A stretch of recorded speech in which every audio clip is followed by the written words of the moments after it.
하나님 감사합니다. 오늘도 우리에게 생명 주시고 새날을 허락하여 주시며 또 이 첫 시간을 하나님 앞에 드릴 수 있도록 우리의 발걸음을 또 우리의 생각을 인도하여 주시니 참 감사합니다. 하나님, 우리 안에 있는 외식과 교만과 다른 이들을 정죄하는 마음과 또 우리의 겉사람만, 우리의 겉모습만 유지하려는 신앙의 모습을 불쌍히 여겨주시고 우리 삶 속 깊은 곳에서부터 말씀 앞에 반응하는 참된 그리스도인이 되게 하여 주옵소서.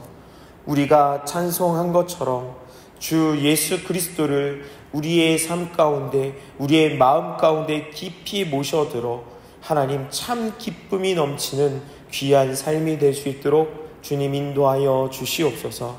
그리하여서 사람에게 보이기 위한 신앙이 아니라 하나님께 칭찬받는 신앙, 그러한 믿음의 삶을 살아갈 수 있도록 주님 우리에게 은혜 더하여 주시옵소서. 하나님, 이 시간 하나님의 위로를 구합니다. 지금 이 시간 장례를 치르고 있는 가정 가운데 크신 위로와 은혜를 더하여 주옵소서. 장례의 모든 일정 가운데 함께하여 주셔서 예수 그리스도의 부활과 생명의 소망이 다시 살아나게 하시고 그 가족들을 비롯하여 참여하는 모든 이들이 천국의 소망을 품는 시간 되게 하여 주옵소서. 남아있는 모든 일정들 가운데 함께 하시고 행정적 절차들과 하나님 모든 것이 순탄하게 진행될 수 있도록 주님 함께 하여 주시옵소서. 교회를 위해 기도드립니다. 거룩한 믿음 위에 자신을 세우라는 말씀을 붙잡고 한 해를 지내고 있습니다. 이제 절반 가까운 시간을 지나왔는데 우리의 모습을 뒤돌아보며 점검하게 하시고 잠시 쉬어가는 사역들과 계속해서 감당하며 나아가는 모든 사역들 가운데 함께하여 주옵소서. 담임 목사님을 비롯한 교역자들에게 지혜와 능력을 주시고 모든 재직들과 성도들이 충성을 구하며 합력하는 선을 이루어 그리스도의 몸된 교회를 아름답게 세워가게 하여 주옵소서. 특별히 미래준비국의 여름 성경학교와 수련회를 위해 기도드립니다. 하나님 모든 준비 과정에 간섭하여 주시고 물질도 또 봉사하는 모든 이들도 장소와 날씨까지 부족함이 없도록 친히 채워주시고 인도하여 주옵소서. 교역자들과 교사들에게 성령의 은혜와 능력을 더하여 주시며 참여하는 어린이들과 또 학생들이 복음 앞에서 그 삶이 변화되는 놀라운 역사가 있게 하여 주옵소서. 병상에 누워있는 환우들을 위해 기도합니다. 항암 치료와 또 수술과 약물 치료 가운데 있는 지체들을 붙들어 주시고 육신의 괴로움뿐만 아니라 마음의 고통까지도 위로하여 주시며 치유와 회복의 은혜를 속히 허락하여 주옵소서. 또 곁에서 간호하며 수고하는 가족들에게도 위로와 평강으로 함께하여 주옵소서. 하나님, 우리 삶에는 여러 가지 염려와 문제들이 많이 있습니다. 경제적인 어려움과 관계의 상처들, 또 진로와 취업, 결혼과 육아, 교육과 노후의 문제들까지 우리의 모든 필요와 고민을 아시는 주님께서 친히 위로하시고 응답하여 주옵소서. 문제가 아니라 하나님을 바라보는 믿음을 우리에게 허락하여 주셔서 하나님이 우리의 피난처이시며 큰 도움이심을 우리의 입술로 고백하며 우리의 삶으로 증거하게 하여 주옵소서. 이 나라와의 민족을 위해서도 기도합니다. 정치와 경제와 교육과 문화와 외교와 안보까지 모든 분야에서 하나님의 정의와 공의가 흐르게 하시며 이 땅에 있는 수많은 교회가 세상의 빛과 소금의 역할을 잘 감당하며 나아가게 하여 주옵소서. 전쟁 중인 나라들 가운데 함께 하셔서 그 전쟁이 멈추게 하시고 이 땅에 온 열방에 하나님의 샬롬이 가득하게 하여 주옵소서. 이 새벽에도 우리의 모든 것이 하나님의 것임을 고백하며 우리의 모든 삶의 일정들과 간절한 소원과 마음과 정성을 담은 물질도 또 1000번째의 헌금을 올려드립니다. 받아주시고 하나님 나라 위에 아름답게 사용하여 주옵소서. 이제 말씀 앞으로 나아가오니 성령님 듣게 하시며 깨닫게 하시고 순종하게 하여 주옵소서. 감사드리며 예수 그리스도의 이름으로 기도드립니다. 아멘. 오늘 함께 나눌 하나님 말씀은 로마서 2장의 말씀입니다. 로마서 2장의 말씀을 함께 나누도록 하겠습니다. 로마서는 사도 바울이 로마에 있는 교회의 성도들에게 보낸 편지이지요. 기독교 신앙의 핵심이라고 할 수 있는 이신칭의 말씀을 중심으로 하나님의 절대적인 은혜에 대한 말씀을 우리에게 선포해 주고 있습니다. 전체 16장 가운데 11장까지는 이론적인 이야기들을 우리에게 보여주고요. 또 12장부터는 실천적인 부분에 대해서 기록하고 있는 것을 우리가 보게 됩니다. 오늘 우리가 함께 읽으면서 살펴볼 2장은 하나님의 공의의 심판, 그리고 스스로의 행위로는, 나 자신의 행위로는, 내 힘으로는 결코 하나님 앞에서 의롭다함을 얻을 수 없는 그런 인간의 전적인 무능에 대해서 말씀하고 있는 1장 18절부터 또 3장 20절까지의 내용 가운데 포함되어 있는 일부분이라고 할 수 있습니다. 오늘 읽을 2장 앞부분, 그러니까 1장 18절부터 32절을 보시면 인간의 다양한 악함에 대해서 기록하고 있는 것을 우리가 앞서 읽을 수 있었습니다.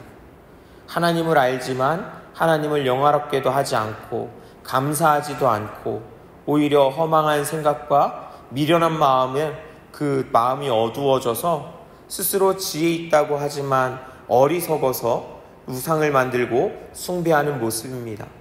피조물을 우리 창조주보다 더 숭배한다는 것이지요. 그래서 부끄러운 생각, 성적인 타락과 상실한 마음 그대로 두신다고 합니다. 그 하나하나를 보면 불의, 추악, 탐욕, 악의가 가득한 것, 시기, 살인, 분쟁, 악독이 가득하고 수근수근하고 비방하며 하나님을 미워하고 능욕하며 교만하고 자랑하고 악을 도모하고 부모를 거역하고 우매하며 배약하며 무정하며 무자비하다고, 이러한 모습들은 사형에 해당하는데도 그대로 그저 이 악함을 추구하며 가고 있노라고 사도 바울이 경고하고 또 비판하였습니다. 그런데 이러한 내용들을 읽으면서 지금 사도 바울이 편지를 읽고 있는 사람들, 특별히 유대인들은 이러한 죄악들이 이방인들에게만 있는 것이지 마치 자신들은 그들과 다른 것처럼 교만하여져서 이방인들을 판단하여 정죄하기를 일삼고 있었습니다. 여러분, 그렇지만 실제 모습은 어떻습니까? 유대인들이라고 다를 것이 없었습니다. 유대인들도 이방인들과 똑같다는 것입니다. 그렇기에 바울은 이 편지를 통해서 다른 사람들을 판단하는 그런 유대인들을 향해서 선포하고 있는 것입니다. 우리 1절부터 11절까지 말씀을 같이 한번 읽어보도록 하겠습니다. 그러므로 남을 판단하는 사람아, 누구를 막론하고 내가 핑계하지 못할 것은 남을 판단하는 것으로 내가 너를 정죄함이니 판단하는 내가 같은 일을 행함이니라. 이런 일을 행하는 자에게 하나님의 심판이 진리대로 되는 줄 우리가 아노라. 이런 일을 행하는 자를 판단하고도 같은 일을 행하는 사람아, 내가 하나님의 심판을 피할 줄로 생각하느냐? 혹 내가 하나님의 인자하심이 너를 인도하여 회개하게 하심을 알지 못하여 그의 인자하심과 용납하심과 같이 참으심이 풍성함을 멸시하느냐? 다만 내 고집과 회개하지 아니한 마음을 따라 진노의 날, 곧 하나님의 의로우신 심판이 나타나는 그날에 임할 진노를 내게 쌓는도다. 하나님께서 각 사람에게 그 행한 대로 보응하시되 참고 선을 행하여 영광과 존귀와 썩지 아니함을 구하는 자에게는 영생으로 하시고, 오직 당을 지어 진리를 따르지 아니하고 불의를 따르는 자에게는 진노와 분노로 하시리라. 악을 행하는 각 사람의 영에는 환난과 공고가 있으리니 먼저는 유대인에게요 그리고 헬라인에게며, 선을 행하는 각 사람에게는 영광과 존귀와 평강이 있으리니 먼저는 유대인에게요 그리고 헬라인에게라. 이는 하나님께서 외모로 사람을 취하지 아니하심이라. 아멘. 자신이 남을 판단하고 정죄하는 것과 똑같이 판단과 정죄를 받게 될 것이라고 경고하고 있는 것을 우리가 보게 됩니다. 예수님께서도 이와 같은 말씀을 우리에게 주셨지요. 비판하지 말라고. 형제의 눈 속에 있는 그 티를 보기 전에 자신의 눈에 들어있는 들보를 봐야 한다고 말씀하셨습니다. 사랑하는 여러분, 우리는 다른 사람에 비해서 나를 더 나은 사람이라는 그런 우월성을 가지고 있는 것들, 그리고 다른 사람에 대해서 잘 모르면서도 함부로 판단하고 비판하려고 하고 하는 그런 무지함을 버려야 합니다. 우리가 가져야 되는 것은 사랑하는 마음입니다. 관용하는 마음, 품어줄 수 있는 마음을 우리가 가져야 합니다. 바울은 이방인의 이러한 악한 모습들, 여러 가지 정말 추악한 모습들을 열거하는 이유가 이것을 듣고 유대인들이 나는 아니지, 나는 그들과 달리 깨끗해라는 그런 자부심을 느끼라고 한 것이 아니었습니다. 나는 선하다고, 나는 의롭다고, 나는 아니라고. 어떻게 다른 사람들은 저렇게 악할 수 있지? 그렇기 때문에 화가 나기도 하고 안타까운 마음 갖는 것들. 여러분, 우리도 그렇죠. 뉴스를 통해서 우리 심각한 사회 문제들을 볼 때마다 그런 생각을 갖곤 합니다. 얼마나 악한 모습인지, 어떻게 저럴 수 있는지.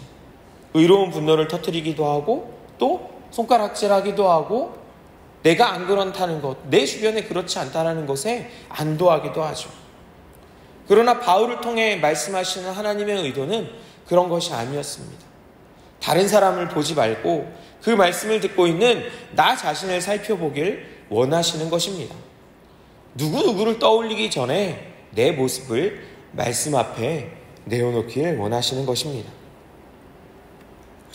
이러한 유대인들을 향해서 하나님의 심판이 즉각적으로 이루어지지 않는 이유는 그들이 의롭기 때문이 아니라 그들에게 회개할 기회를 주기 위한 하나님의 자비 때문이라고 또한 말씀하고 있습니다. 그렇기 때문에 만일 회개하지 않으면 하나님의 진노만 쌓는 것이라는 것입니다. 이것이 의미하는 것이 무엇일까요? 유대인들, 하나님께서 택하신 왕같은 제사장, 거룩한 나라, 그의 소유된 백성이라는 이 선민의식으로 가득한 그들 역시도 죄 아래 있다는 사실을 분명하게 보여주고 있는 것입니다. 그렇기에 그들에게도 이신칭의 은혜가 오직 믿음으로 산다라는, 오직 의인은 믿음으로 산다라는 이 전적인 하나님의 은혜가 필요한 것입니다. 우리도 마찬가지입니다. 우리에게도 하나님의 은혜가 필요합니다. 여러분, 이 말씀을 분명히 믿으시지요? 인정하시지요? 우리에게도 하나님의 은혜가 필요합니다. 전적인 하나님의 은혜가, 하나님밖에 하실 수 없다라는 그 은혜가 필요합니다. 11절에 보시면 하나님께서 외모로 사람을 취하지 아니하신다고 하십니다. 이 말씀을 현대어 성경으로 보면 하나님께서 모든 사람을 공평하게 다루시기 때문이라고 합니다. 차별하지 않으신다는 것이죠. 하나님의 심판은 마지막 날에 공정하게 또 공평하게 집행될 것이니 우리는 철저하게 하나님 앞에 엎드려야 하고 하나님의 은혜를 간구해야 하는 것입니다. 이제 17절에서부터 바울은 유대인됨과 또 그 할례에 대해서 자세하게 이야기하고 있는 것을 볼 수 있습니다. 유대인으로서 지닌 명예와 자긍심, 그리고 언약의 징표로서의 할례, 이 모든 것은 사실 바울이 다메섹 도상에서 예수 그리스도를 만나 그리스도인이 되기 전에 그가 바리새파 유대교인이었잖아요. 그 유대인으로서 내세운 민족적인 자부심의 근거이며 또 특권의식의 뿌리였습니다. 유대인이라는 민족적 특권과 할례는 본질적으로는 하나님께 택함받은 백성이며 그것을 상징하는 징표라는 점에서 하나님께서 아브라함을 통해 주신 은총의 선물이었습니다. 여러분, 할례가 하나님과의 언약의 징표라는 것은 틀림없는 사실입니다. 실제 유대인들은 뛰어난 것이 없었습니다. 그 수가 많았던 것이 아닙니다. 오히려 작고 연약했습니다. 그러나 하나님은 이 땅의 수많은 나라와 민족들 가운데서 이 작고 연약한 민족, 그들을 선택하셔서 하나님의 백성으로 삼아 주셨습니다. 그것은 그들의 공로가 아니라 그들이 뭔가 잘났기 때문이 아니라 전적인 하나님의 은혜였지요. 그리고 그 백성으로서 합당한 모습을 위해 세우신 징표가 바로 할례였던 것입니다. 할례는 하나님과의 관계를 다른 것이 아니라 바로 그들의 몸에 흔적으로 남기는 것이었습니다. 창세기 17장에 보시면 하나님께서 아브라함과 언약을 세우시는 장면을 보여주고 있는데요. 아브라함이 나이 99세였을 때입니다. 하나님께서 나타나셔서 그의 이름을 아브람에서 아브라함으로, 그리고 사레를 또 사라로 그 이름을 바꾸어 주십니다. 이름을 바꾼다는 것은 그 존재가 바뀐다는 것을 의미합니다. 이전에도 아브라함은 하나님의 인도를 받았었습니다. 그 말씀을 따라 갈 바를 알지 못하고 무작정 나아갔습니다. 그렇게 아브라함이 하나님을 전적으로 믿는 그 믿음을 하나님은 의로 인정해 주셨습니다. 그리고 이제 할례를 명하신 것입니다. 창세기 17장 9절부터 말씀을 보면 하나님이 또 아브라함에게 이르시되 그런즉 너는 내 언약을 지키고 내 후손도 대대로 지키라. 너희 중 남자는 다 할례를 받으라. 이것이 나와 너희와 너희 후손 사이에 지킬 내 언약이니라 라고 말씀하십니다. 하나님께서는 할례를 중요하게 여기셨습니다. 그래서 할례를 받지 않으면 하나님과의 관계가 끊어질 것이라고 이야기하셨습니다. 그래서 모세가 미디안 광야에서 하나님의 부르심을 받고 애굽으로 돌아가던 길에 그 아내 십보라는 모세와 그 두 아들의 할례를 행합니다. 출애굽한 이스라엘 민족이 40년간 광야 생활을 마치고 약속의 땅 가나안으로 들어가는 첫걸음, 그 자리에서 요단강을 막 건너서 여리고성을 앞둔 그 중요한 시기에 할례를 행했습니다. 바울의 서신 곳곳에 할례 이야기가 등장합니다. 유대인임을 증명하는 하나님과의 언약을 표징이 바로 할례였기에 초기 교회 공동체에서는 이 할례를 중요하게 여기는 성도들이 많았습니다. 그런데 유대인들은 너무나 귀한 이 할례를 선물인데 이 본래의 목적을 성취하지 못하고 본질을 왜곡하여 훼손했다는 점에서 이 할례에 근거한 그들의 특권의식이 잘못되었다는 것입니다. 오늘 본문을 통해서 알 수 있는 유대인들의 자부심의 근거는 무엇으로 보이시나요? 그것은 그들이 율법을 통해 지식과 진리를 터득했다는 사실입니다. 우리 17절부터 20절까지 말씀을 같이 읽어볼까요? 유대인이라 불리는 내가 율법을 의지하며 하나님을 자랑하며 율법의 교훈을 받아 하나님의 뜻을 알고 지극히 선한 것을 분간하며 맹인의 길을 인도하는 자요 어둠에 있는 자의 빛이요 율법에 있는 지식과 진리의 모본을 가진 자로서 어리석은 자의 교사요 어린아이의 선생이라고 스스로 믿으니. 아멘. 그들은 스스로가 맹인의 길을 인도하고 어둠에 있는 자의 빛이 되며 어리석은 자의 교사라고 또 어린아이의 선생이 되는 사명을 감당해야 한다고 믿고 있었습니다. 그렇게 생각하고 있었습니다. 대단한 자부심이지요.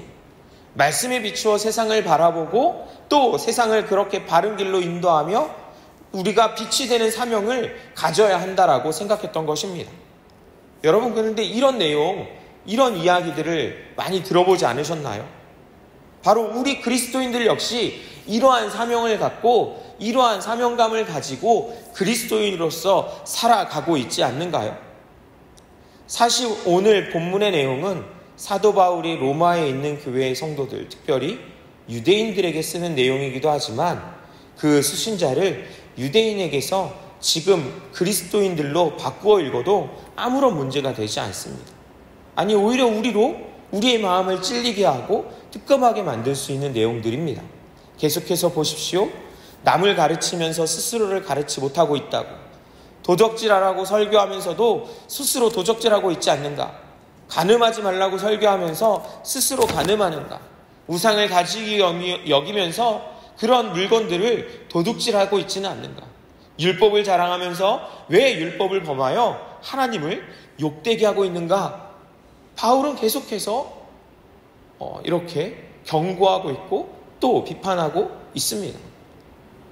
말만 번지르르 하는 유대인이고 유대인의 피를 이어받으면 무엇하는가? 할례를 행하여 몸에 언약의 표징을 갖고 있으면 무엇하는가? 하나님의 이름이 너희 때문에 이방인 중에서 모독을 받는다라고 이야기하고 있는 것입니다. 할례가 진정한 할례가 되고 유대인이 진정한 유대인이 되기 위해서 필요한 것이 있습니다. 바로 율법을 온전히 지켜야 한다는 것입니다. 그리고 이 대목에서 할례 받지 않은 이방인들이 율법을 모르면서도 이 많은 율법의 조항들을 지킬 수 있고, 그러기에 유대인의 입장에서는 끔찍하겠지만 이러한 이방인들에 의해서 율법을 알면서도 지키지 않는 유대인들이 정죄와 심판을 받을 수 있다는 것입니다. 여러분, 이러한 일들이 이미 우리 사회 속에서도 벌어지고 있습니다. 교회가 또 그리스도인들이, 성도들이 사회로부터 손가락질 받는 이유가 바로 이것입니다. 예레미야 9장 25절과 26절을 보십시오. 여호와의 말씀이니라. 보라, 날이 이르면 할례 받은 자와 할례 받지 못한 자를 내가 다 벌하리니 곧 애굽과 유다와 에돔과 암몬 자손과 모압과 및 광야에서 살면서 살적을 깎은 자들에게라. 무릇 모든 민족은 할례를 받지 못하였고 이스라엘은 마음의 할례를 받지 못하였느니라. 육체의 일부를 베는 의식에 국한된 할례라면 유대인이 아닌 이방인들도 받은 바가 있습니다. 그렇기에 마음의 할례, 즉 의식을 통하여 생기는 마음속의 결단과 삶의 변화가 중요한 것이라고 말씀하고 있는 것입니다. 다시 말해서 할례가 유익하다면, 정말 할례가 하나님과의 관계를 유지하는 그러한 귀한 언약이라면 그것을 규정한 문자 기록이 아니라 그것이 주는 영적인 의미에서 우리가 찾아봐야 한다라는 것입니다. 바울은 여기서 그치지 않고 유대인의 정체성까지 거론합니다. 참 유대인이 되는 기준은 표면적인 유대인, 태생적인 이유에 있는 것이 아니라 그것을 최종 판단하시는 분은 하나님이시라는 것입니다. 유대인이 여러 민족 중에서 하나님의 구원을 경험하고 선택받은 거룩한 민족이요 그 이름이라면 그것은 육체적이며 태생적이고 표면적인 조건만으로는 무의미하고, 이와 별도로 그 이름에 걸맞는 영적인 모습이 요청된다는 것입니다. 그렇지 않으면 이방인과 다를 바가 나을 것이 없다는 것이죠. 사랑하는 여러분, 이것은 유대인들을 향한 이야기이기도 하지만 오늘 영적으로 아브라함의 자손된 우리 그리스도인들에게도 들려주는 말씀이기도 합니다. 참 그리스도인이 누구입니까? 몸의 언약의 표시라고 하는 할례를 받은 유대인들처럼 눈에 보이는 가시적인 표시들이 그리스도인, 곧 구원받은 성도라는 증거가 될 수는 없다라는 것입니다. 세례나 직분이나 열정 없는 예배와 봉사나 사교 모임 같은 그러한 교제, 요즘 교회에서 하는 많은 것들을 사회에서도 합니다. 다른 종교들에서도 많이 하고 있습니다. 그렇다면 무언가 달라야 보여야 되지 않겠습니까? 그것이 바로 마음의 할례를 받는 것입니다. 다른 말로 얘기하면 사람에게 잘 보이기 위한 신앙생활이 아니라 하나님께 칭찬받기 위한 신앙생활, 하나님 중심의 삶의 모습이 필요하다는 것입니다. 그렇게 29절은 이렇게 이야기하고 있습니다. 우리 같이 읽어볼까요? 오직 이면적 유대인이 유대인이며 할례는 마음에 할지니 영에 있고 율법 조문에 있지 아니한 것이라. 그 칭찬이 사람에게서가 아니요 다만 하나님에게서니라. 사람에게 칭찬받기 위한 것이 아니라, 사람의 눈치를 본 것이 아니라, 사람에게 보여질 것을 위해서 힘을 내고 열심을 내는 것이 아니라 하나님을 중심에 두고 하나님을 위해서 살아가라는 것입니다. 하나님을 마음에 묻고 하나님을 바라보며 하나님 앞에 서 있구나, 내가 하나님 앞에 살아가는구나, 하나님을 믿는 믿음을 그 중심에 두어야 한다라는 것입니다.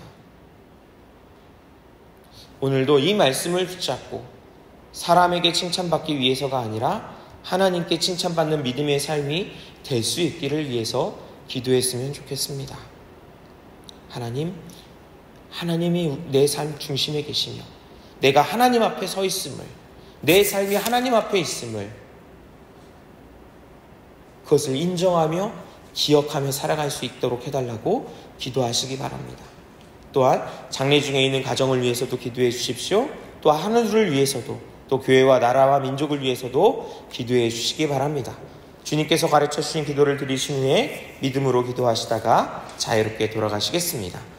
하늘에 계신 우리 아버지, 아버지의 이름을 거룩하게 하시며 아버지의 나라가 오게 하시며 아버지의 뜻이 하늘에서와 같이 땅에서도 이루어지게 하소서. 오늘 우리에게 일용할 양식을 주시고 우리가 우리에게 잘못한 사람을 용서하여 준 것 같이 우리 죄를 용서하여 주시고 우리를 시험에 빠지지 않게 하시고 악에서 구하소서.